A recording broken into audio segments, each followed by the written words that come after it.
Hello everyone, আজকে আমরা south কোরিয়ার আরও একটি ভিসা পেয়ে গেছি। আমাদের সাথে আছে আমাদের স্টুডেন্ট নাহিদ আল হাসান ভাইয়া।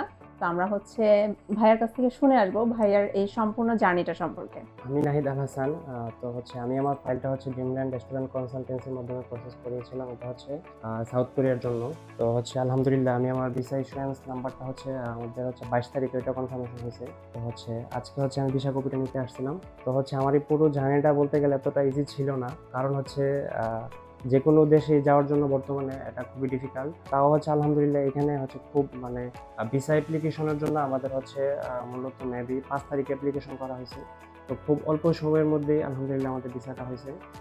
আর ড্রিমল্যান্ডের ব্যাপারে বলতে গেলে ইকবাল ভাই খুবই কোঅপারেটিভ ছিল, এবং এখানে যারা বাকিরা আছে সবাই খুব সাপোর্টিভ ছিল।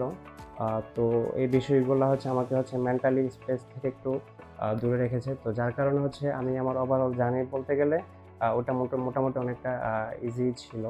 আচ্ছা ভাইয়া, আমাদের নেক্সট ইনটেকে যে স্টুডেন্টগুলো আবার অ্যাপ্লাই করবে তাদের উদ্দেশ্যে আপনি কিছু বলেন।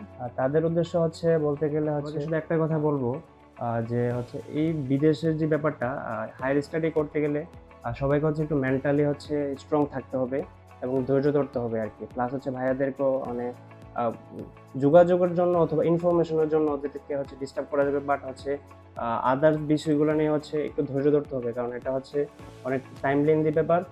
সো ওই জিনিসগুলো একটু সবার মাথায় রাখতে হবে আর কি। ওইভাবে করলে আশা করি সবাই ইনশাল্লাহ ভিসার ব্যাপারটা এটা তো সম্পূর্ণ মালিক আল্লাহ, তো বাকিটা ধৈর্যের উপর ডিপেন্ড করবে। ঠিক আছে, ধন্যবাদ ভাইয়া। ধন্যবাদ।